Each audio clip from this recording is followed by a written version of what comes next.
Olá a todos. Bom, vamos falar um pouquinho mais sobre idades. E para isso nós vamos falar um pouquinho sobre carvão.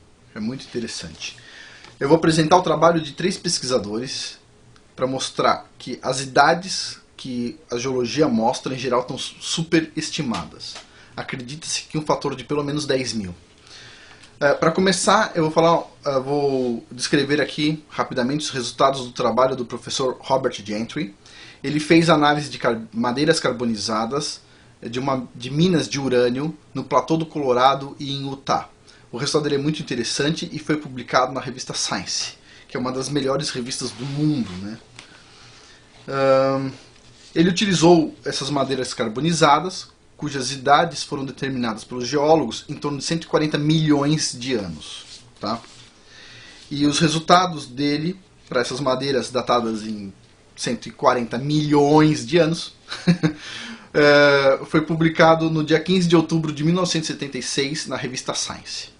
Ele diz o seguinte: tais valores extraordinários relativos à proporção de urânio-chumbo encontrados nessa madeira admitem a possibilidade de que tanto a infiltração de urânio quanto a carbonização ocorreram ao longo dos últimos milhares de anos, e não milhões de anos. Ou seja, ele disse basicamente que o carvão se forma rapidamente se comparado com o modelo geológico tradicional. E aí vem a pergunta. Ele mostrou isso de uma forma bem estruturada, não rapidamente que nem eu estou fazendo aqui. O artigo é de uma das revistas mais importantes do mundo, então tem que ter resultado bom para publicar lá. E qual que foi a reação da comunidade geológica internacional? Silêncio. É melhor ninguém falar nada, porque está difícil de refutar, não é verdade? Bom, então, no dia 27 de janeiro de 1977, o professor Robert Gentry recebeu uma carta do professor Rafael Kasman da Universidade de Louisiana, dizendo que a comunidade geológica precisava de um pouco mais de tempo para rever a escala geológica. Bom, meses depois, já que tinha um silêncio na comunidade científica, o professor Rafael Kasman preparou um simpósio chamado Já Era Tempo, 4,5 bilhões de anos, com uma interrogação enorme no final. Os resultados do simpósio foram publicados no exemplar de setembro de 1978, na revista GeoTimes. E ele disse o seguinte, nessa revista, tá na publicação: apesar dos depósitos de onde a madeira carbonizada tenham sido considerados como sendo da era Cretácea e possivelmente das eras Jurássica e Triássica, a proporção entre urânio 238 e chumbo 206 deveria ser baixa. Ao invés disso, foram encontrados halos com proporções de urânio e chumbo que variavam de 2.200 a 64.000. Se as proporções de isótopos forem usadas como base para o estabelecimento da idade geológica, então as idades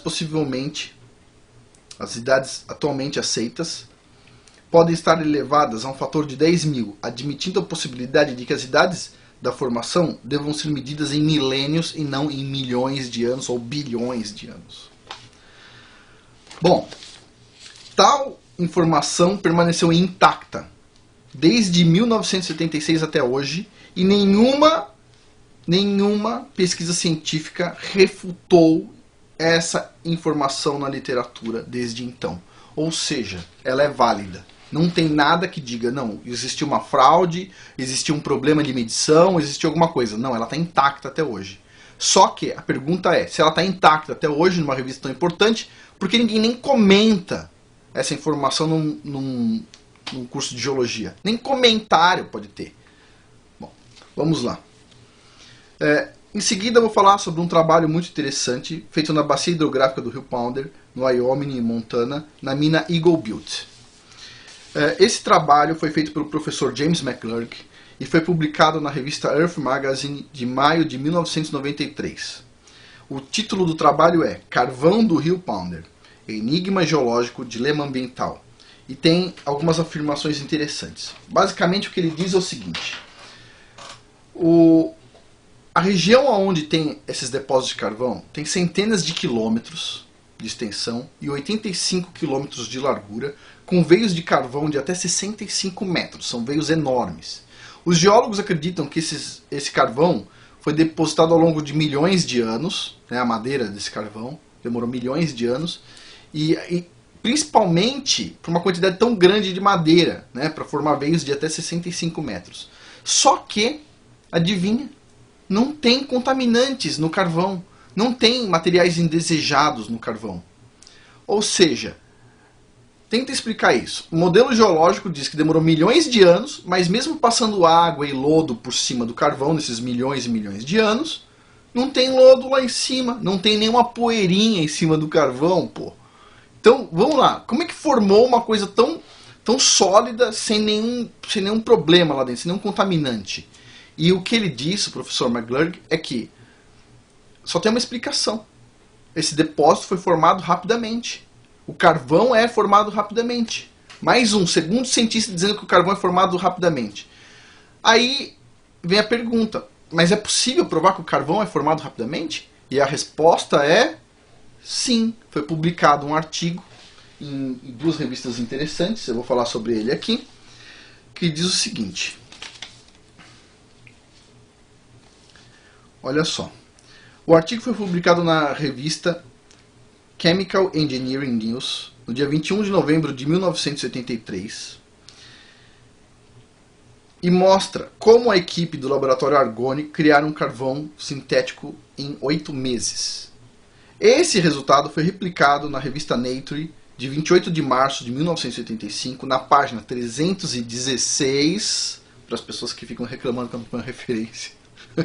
Leia-se o seguinte, nessa página, na revista Nature, a melhor do mundo.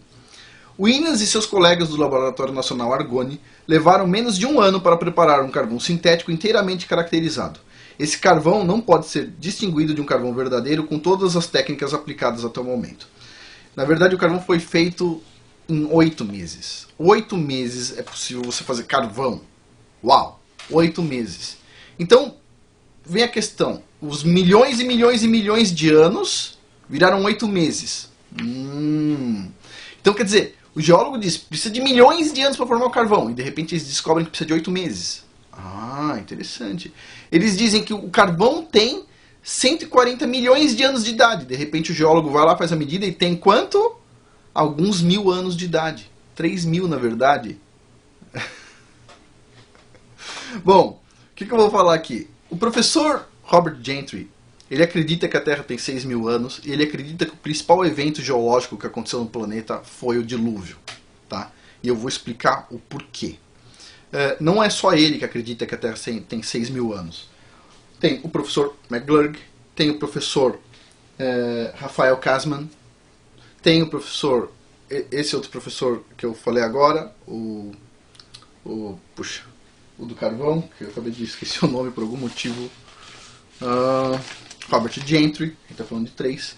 Eu acredito que tem 6.000 anos. Minha esposa, que é geóloga, geocronóloga, acredita que tem 6.000 anos.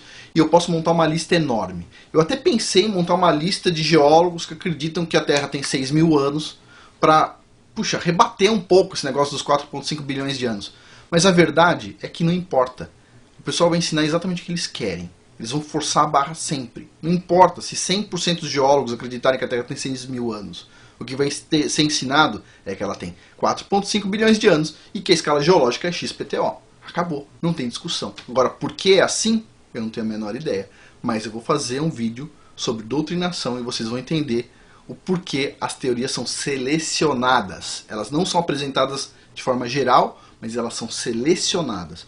Mas antes disso, eu vou precisar falar na próxima série de vídeos sobre a tectônica, porque eu sei que vai ter muitas dúvidas sobre como os modelos geológicos funcionam numa Terra com apenas 6.000 anos. Vocês vão gostar pra caramba, porque tem muita informação sobre tectônica.